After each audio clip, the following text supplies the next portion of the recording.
We got a first-hand look at that initial report from federal investigators on the deadly plane crash at PBIA on Veterans Day. 4 people were killed when a twin-engine plane went down at PBIA, some of them instructors and students at a Brevard County flight school. News Channel 5's aviation expert Dave Vigelos joins us now for some insider insight. Thanks for joining us. You're welcome. So at the top of the hour, we heard about some of the last communications between the plane and the tower, and there seemed to be no indication from that of any mechanical failure. Does that jive with you? It does, and after reading this preliminary review, it's very, very clear that this was not a training incident, as has been speculated through the media here in the last couple of days. They clearly wanted to come back to the airport. If it were a training incident, they would have carried on, corrected the problem, and gone to Melbourne. Okay. There was a problem. Okay. All right, because, yeah, that was a lot of the speculation there, that this, with students being involved, that this could have been training. So what do you think, I mean, your best estimation from the report, can you tell what happened?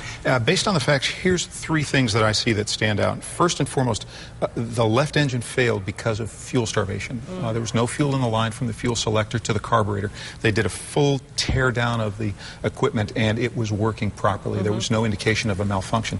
The second thing is the propeller. They tend to, in training, you're taught to make the propeller feather or go flat against the wind to keep it from producing more drag. That was in the full flat position, and they didn't do that. And the third thing, and the one that really got them, was the landing gear was still down and locked. The landing gear was in the down position, so they really didn't have a chance with that. Was there anything, Dave, that stuck out to you that perhaps the report didn't say, or something that maybe you were looking for in this report that you didn't find that that stands out to you? I was looking for an engine malfunction, something that had failed, a crankshaft failure, some type of failure, but I don't see anything. But the one thing that was interesting is the fuel valve was not quite in the full closed position, but not open either. So it may have been open just enough to let some fuel flow through, let the engine run at a low power. Once they pushed it up for takeoff, whatever fuel was in the line passed through to the engine, and right about liftoff, the engine flamed out. Okay. So, I mean, is it fair to say operator error? I think it's too early to say that.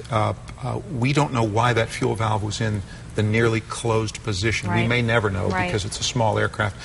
It's certainly pointing towards that, but without Butch Wilson and the full thrust of the NTSB forensic evidence that comes 6 months from now, we'll never know, and I'll withhold judgment until that comes out. Okay, understandable. All right, Dave Vigelos, thanks very much for your insight. Pleasure. And after this break,